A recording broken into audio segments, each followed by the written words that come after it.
तावीज लटकाना हराम है। ये मेरा 7वां पॉइंट है।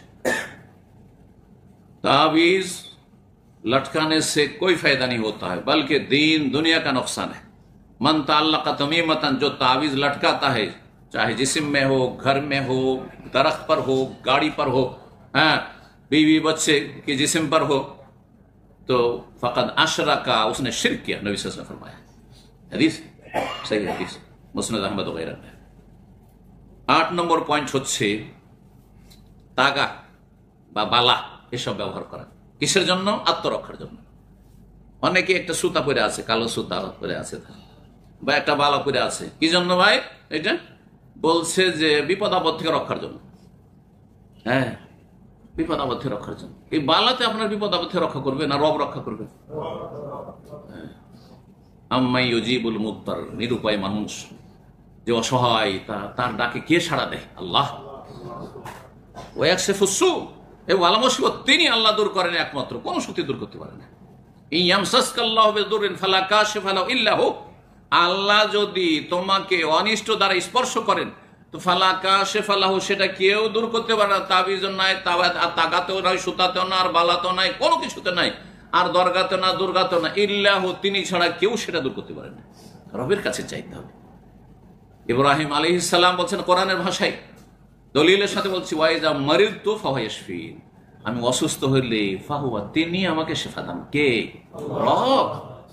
তিনি রোগ দিয়েছেন, তিনি ভালো করে, তার কাছে চাইতে হবে এবং বৈধ পন্থায় চিকিৎসা করতে হবে। চিকিৎসাও যেইভাবে ডাক্তার বলছে সেভাবে। একটু আগে এই জন্য উদাহরণ দিলাম। এখন ভালো স্পেশালিস্ট কাছে লিখে নিয়ে এসে সেইটাকে তাবিজে ভরে যদি ঝুলান অথবা সেটাকে ধুয়ে দিয়ে পানি খান তো কোনোদিন ভালো হবেন না। ঠিক ওই রকম আল্লাহ রাব্বুল কোরআনে কারীম দিয়ে যেইভাবে হেদায়েত নিতে বলা হয়েছে সেইভাবে হেদায়েত নিতে হবে। আল্লাহ যেন বুঝার তৌফিক দান করেন। তাবিজ ব্যবহার করা, তাগা ব্যবহার করা, এগুলো কঠোরভাবে নিষেধ করেছেন এবং শিরকি কাণ্ড নবী সাল্লাল্লাহু আলাইহি ওয়াসাল্লাম বলেছেন।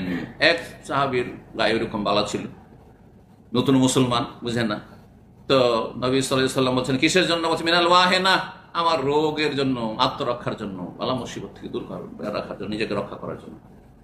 নবী ফালা ইয়াজিদুকা ইল্লা ওয়াহানান, তোমার রোগ আরো বৃদ্ধি করবে। কারণ এতক্ষণ তো শরীরের রোগ ছিল, এখন মনেরও রোগ, শিরকের রোগে আক্রান্ত, বেদাতের রোগে আক্রান্ত। তারপরে গায়রুল্লাহর উপর আস্থা, তাওয়াক্কুল আলা গায়রিল্লাহ, আল্লাহর উপর ভরসা কমে আসছে। সব ভরসা কিসের উপর? তাবিজের উপর। যেন তারা তাবিজ যারা বাঁধে, আমি অনেকের তাবিজ খুলেছি, সুবহানাল্লাহ। একদিন কিতাবুত তাওহীদের দার্স চলছে আমার এক মসজিদে দাম্মামে, আজকে থেকে অনেক আগে 2005-06 কথা বলছি, প্রথম দিকে। তো দার্সের শেষে আমাদের কিছু ছাত্র ভাইরা যারা হেদায়েত হয়েছে, এক ভাইয়ের গলাতে তাবিজ পেয়েছে, তাবিজটা তার খুলে নিয়েছে। তখন এসে আমার সামনে কান্নায় যেন ভেঙে পড়েছে। তাই বললাম যে কি জন্য তুমি কান্না করছো? এই অবস্থা কেন? তো হাহাকার অবস্থা, তোমার মনে হচ্ছে বাঁচবে না তুমি। বলছে আমার তাবিজ খুলে নিয়েছে, আমি তো বাঁচবো না। তাহলে আপনার আল্লাহর ভরসা না তাবিজের ভরসা? আল্লাহ ছাড়া অন্যের উপর ভরসা থাকলে এটা বড় শিরক নয়? অন্তরের ভরসা কার উপর হইতে হবে? ওমাইয়াতাওয়াক্কাল আলাল্লাহি ফাহুয়া হাসবুহ, আল্লাহর উপর কেউ যদি ভরসা করে আল্লাহ তার জন্য যথেষ্ট হয়। আল্লাহ কাফি, আল্লাহ কাফি, আল্লাহ যথেষ্ট। আল্লাহর উপর ভরসা করুন। আর বৈধ মাধ্যম ব্যবহার করো, অবৈধ মাধ্যম ব্যবহার করো, যেটা মাধ্যম নয় সেটাকে মাধ্যম মনে করে, এটা শিরক। এটাকে শিরক আসগার বলা হয়েছে। শিরক আসগারের সংজ্ঞাই করা হয়েছে যেটা মাধ্যম নয় সেটাকে মাধ্যম মনে করা। এই জন্য টোটকা ফোটকা শিরক। হাত থেকে থালা বাসন পড়ে গেল, তাহলে আমাদের দেশের মানুষরা কি বলে? বেদাতিরা, হ্যাঁ, মেহমান আসবে। এটা কি থালা পড়ে যাওয়াটা মেহমান আসার কারণ? না থালা জানতে পারলো যে মেহমান আসতেছে আর আপনি জানতে পারলেন না? তাহলে সেই থালা বাটির চাইতো আপনি অধম। আপনার ঘরের থালা বাসন আপনি বিবেকবান একজন মানুষ, মুসলিম, তার চাইতে অনেক ভালো, হ্যাঁ, যে সে বুঝতে পারছে। আচ্ছা, আপনারা দুইজনে কথা কাটাকাটি করছেন বা গল্প করছেন, আর আপনি হ্যাঁ বলছেন, আরেকজন না বলছে, এটা ঠিক ওইটা ঠিক, আর ওই সময় টিক টিক টিক টিক করে উঠলো। আমাদের দেশের মূর্খ সমাজ কি বলে? এই দেখ আমার কথাটা ঠিক আছে বললাম, হ্যাঁ, তার মানে আমরা বুঝছি না, কিন্তু আমার চাইতে সিনিয়র এই টিকটিকি বাবা বুঝছে।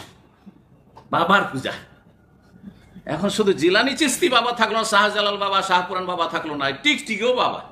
বুঝতে পেরেছেন? এই হচ্ছে মুসলিমদের অবস্থা। তাহলে পার্থক্য কোথায় রে ভাই? যারা মাটির পূজা করছে, যারা মূর্তি পূজা করছে, যারা গাছের পূজা করছে, যারা লিঙ্গ পূজা করছে, তাদের মাঝে আর আপনার মাঝে কি পার্থক্যটা থাকলো? তারপর টিকটিকির পূজারি আপনি। টিকটিকি কি করে বুঝলো ঠিক ঠিক না ভুল? আশ্চর্য কথা, এটা শিরক। এই জন্য যে কোনো টোটকা মোটকা এগুলি যেহেতু মাধ্যম নয় আর মাধ্যম মনে করেছেন, সেজন্য এইটা হচ্ছে শিরক, এটা হচ্ছে সংজ্ঞা তার।